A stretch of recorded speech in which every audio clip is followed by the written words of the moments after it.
Во последниве 3 дена значително е намален бројот на мигранти кои влегуваат во земјава. Во текот на вчерашниот ден издадени се само 715 потврди за искажана намера за признавање право на азил во најголем дел на државјани на Авганистан. Во справувањето со нив македонските безбедносни сили последниве месеци добиваат и значителна меѓународна помош.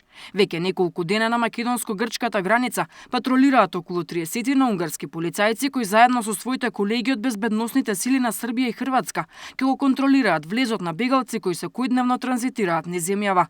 Унгарската влада одлучи да ја помогне на Македонија во справување со мигрантската криза.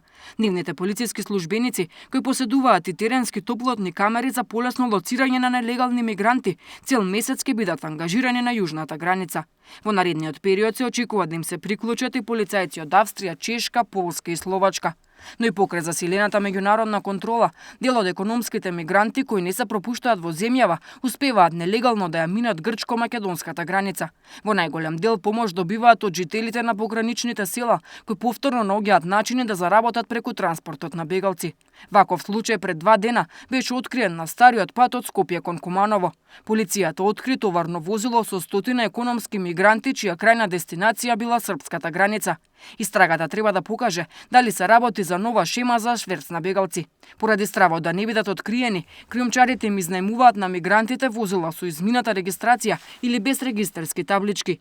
Мигрантите возат сами, а за цело време пред и зад нивното возило патуваат шварцерите. Дел од мигрантите и покрај студеното време се обидуваат и пеш да стигнат до границата со Србија.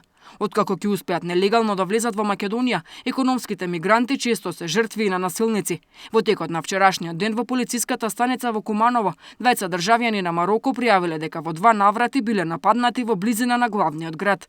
3 засега непознати лица со тупаници, бейсбол палки и електрошокови на мигрантите им одзеле 300 евра, патни исправи и мобилен телефон. Според официјалните податоци на МВР од 19 јуни лани, односно од стартот на мигрантската криза, низ Македонија минале близу 400.000 бегалци во најголем број од Сирија, од кои само 86 побарале азил во земјава.